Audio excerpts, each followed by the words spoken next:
northwestern Van Zandt County in north-central Texas until 3:15 p.m. Central Daylight Time. At 2:19 p.m. Central Daylight Time, a severe thunderstorm was located near Mesquite, moving east at 40 miles per hour. Hazard: golf ball-size hail. Source: trained weather spotters. Oh no. Impact: people and animals outdoors will be injured.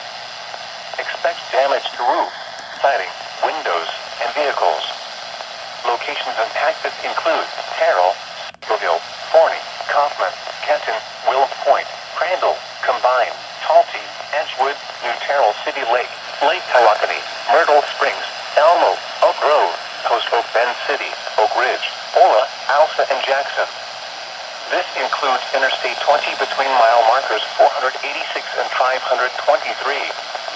This storm has a history of producing large hail. Oh shit. Seek shelter now inside a sturdy structure and stay away from windows. Heavy rainfall is occurring with this storm and may lead to flash flooding. Do not drive your vehicle through flooded roadways.